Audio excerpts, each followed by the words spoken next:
පින්නතුනි යෝනිසෝ මනසිකාරය කියලා කියන්නේ ධර්මයේ යමක්ද තියෙන්නේ ඒ ආකාරයෙන්ම හිතන එකට කියනවා යෝනිසෝ මනසිකාරය කියලා.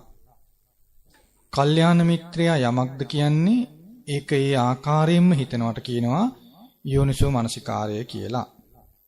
ඒතර යම් කෙනෙක් බුදුරජාණන් වහන්සේගේ ගුණ සිහි කරනවා නම්, සද්ධර්මයේ ගුණ සිහි කරනවා නම්, සංගරුවනේ ගුණ සිහි කරනවා නම් ඒක අයිති වෙන්නේ යෝනිසෝ මනසිකාරයට.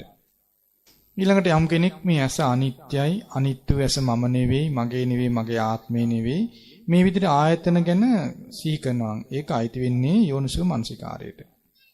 යම් කෙනෙක් පටිච්ච සමුප්පාදය තියෙන ආකාරයෙන්ම සිහි කරනවා නම් අවිද්‍යාව නිසා සංස්කාර ඇති වෙනවා.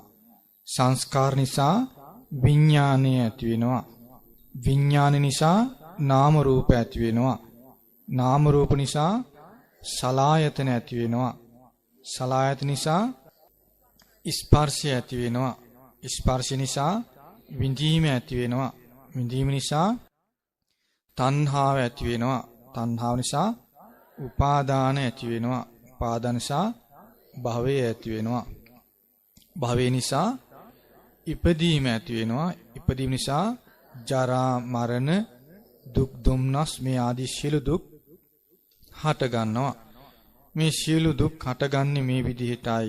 ලෝකය ඇති වෙන්නේ මේමයි කියලා කල්පනා කරනවා නම් ආන් ඒක අයිති යෝනිසෝ මනසිකාරයට.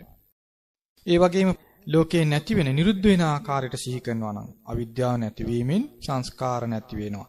ඒ විදිහට පටිච්චසමුපාද සිහි කරනවා නම් එතනත් යෝනිසෝ මනසිකාරය තමයි තියෙන්නේ. ඒතරේ ධර්මයේ තියෙන ආකාරයෙන් සිහි කරනවා නම් ඒක යෝනිසෝ මනසිකාරයට අයිති. විමර්ශාව කියන්නේ යෝනිසෝ මනසිකාරයට අයිති දෙයක්. ධර්මයේ තුල භාගතුන් වහන්සේ පෙන්වා දෙනවා ධාතු විදියට, ආයතන විදියට, ස්කන්ධ විදියට මේ ධර්මයේ විමසලා බලන ආකාරය කියා දෙනවා. අන්නේ විදිහට අපි විමසා බලන්න පුරුදු වීම සිදු වෙන්නේ විමර්ශාව තුළ. ඒතර ඒකත් යෝනිසෝ මනසිකාරයට අයිති එකක්.